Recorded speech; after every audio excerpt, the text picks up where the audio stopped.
तो इसकी स्टेटमेंट है हमारे पास electric force between two static point charges. आपके पास क्या होते हैं, दो चार्जेस होते हैं, उनके बीच में जो आपके पास एक फोर्स के साथ रिलेशन जनरेट हो रहा है कि फोर्स उतनी बढ़ती जाएगी जितने आपके चार्जेस करीब आते जाएंगे एक दूसरे के, तो उतनी फोर्स बढ़ती जाएगी।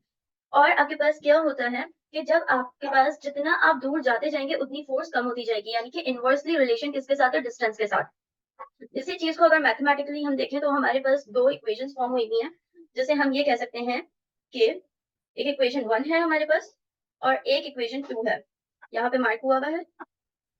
इक्वेशन 1 के अंदर अगर हम बात करें तो हमारे पास हम देख रहे हैं कि Q1 और Q2 यानी कि दो चार्जेस हैं, दो स्टैटिक पॉइंट चार्जेस हैं यहाँ पे, जो आपके पास फोर्स से डायरेक्टली रिलेट कर रहे हैं। जितनी ज्यादा आपके पास फोर्स होगी उतने ही करीब चार्जेस होंगे, ठीक है, और जितनी कम होगी उतनी ही दूर।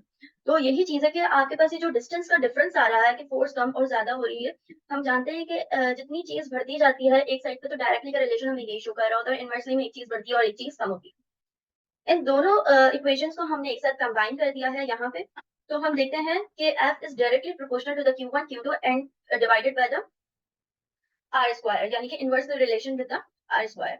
जब हमने इनवर्स की साइन रिमूव कर दी तो हमारे पास एक कांस्टेंट आ जाएगा। कांस्टेंट हमारे पास कूलम्स लॉ में K होता है, और K हमारे पास कांस्टेंट हमने पुट करने के बाद हमें पता चलता है कि K की एक वैल्यू होती है, एक कांस्टेंट वैल्यू होती है। वो हमारे पास क्या होती है, 1/4 पाई एप्सिलॉन नॉट, ठीक है। एप्सिलॉन नॉट जब हम इसको कैलकुलेटर के अंदर पुट अप करते हैं तो हमारे पास क्या होता है, एक डेफिनेट नंबर में वैल्यू आ जाती है जो हमारे पास 9 × 10⁻⁹ होती है, ठीक है। इसके बाद इसका यूनिट और इसकी डायमेंशन है, और हमारे पास ये है कि के जो आपके पास है वो किन चीजों पे के की वैल्यू डिपेंड कर रही होती है। एक तो मीडियम बिटवीन द चार्जेस, के आपके पास चार्जेस के बीच में मीडियम क्या है। दूसरा आपके पास सिस्टम ऑफ यूनिट्स के ऊपर डिपेंड कर रही होती है। एक चीज आपके पास और होती है, कूलम्स फोर्स के अंदर आपके पास क्या होती है, म्यूचुअल फोर्स होती है। F1 फोर्स एक्सर्ट कर रहा होता है चार्ज 2 पे, और चार्ज 2 आपके पास बिल्कुल वैसे ही फोर्स एक्सर्ट कर रहा होता है चार्ज 1 पे। तो आपको यहाँ पे एक चीज देखने के लिए मिलेगी कि आपके पास यहाँ पे नेगेटिव साइन पुट करेंगे। अगर आप एक साइड से आप बात कर रहे हो फोर्स 1 2 की, मतलब कि फोर्स आपके 1 है और फोर्स आपके पास किसके ऊपर एक्सर्ट हो रही है, वो Q2 के ऊपर, और Q2 जो है आपके पास उसकी अपोजिटली फोर्स देखी जाए तो Q1 के ऊपर एक्सर्ट हो रही है। इस तरीके से हमारे पास F12 is equal to the minus F21 हो गया है।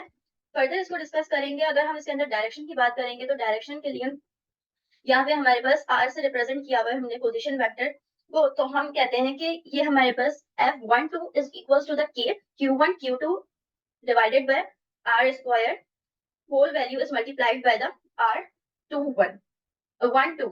तो आपके पास क्या हो गया है, ये फोर्स 1 2 की वैल्यू हो गई, और जो नीचे मैंने बात की है वो आपके पास फोर्स 2 1 की है। आपके पास मीडियम जो हम बीच में यूज कर रहे होते हैं, जैसे आप यूजुअली डाइलेक्ट्रिक यूज कर रहे होते हैं, तो आपके पास क्या होता है कि इफेक्ट आपके पास मीडियम किस तरीके से कर रहा होता है। जब आपके पास दो चार्जेस के बीच में आप कोई भी इंसुलेटर पुट अप कर देंगे तो आप देखेंगे कि आपकी जो इलेक्ट्रोस्टैटिक फोर्स है वो रिड्यूस होती जाएगी। लेकिन अगर आप उसके बीच में कोई भी मतलब कि वो पुट ना करें इंसुलेटर, तो आपके पास क्या होगा, फ्री स्पेस होगा, तो आपके पास ज्यादा electric force electrostatic force generate होगी और पास करेगी एक पॉइंट से दूसरे पॉइंट की तरफ।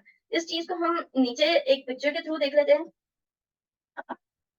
इस पिक्चर के अंदर मेरे पास दो पिक्चर्स फिगर्स लगी हुई हैं, जिसके अंदर हम देख रहे हैं कि एक फ्री स्पेस है और एक है रिलेटिव परमिटिविटी।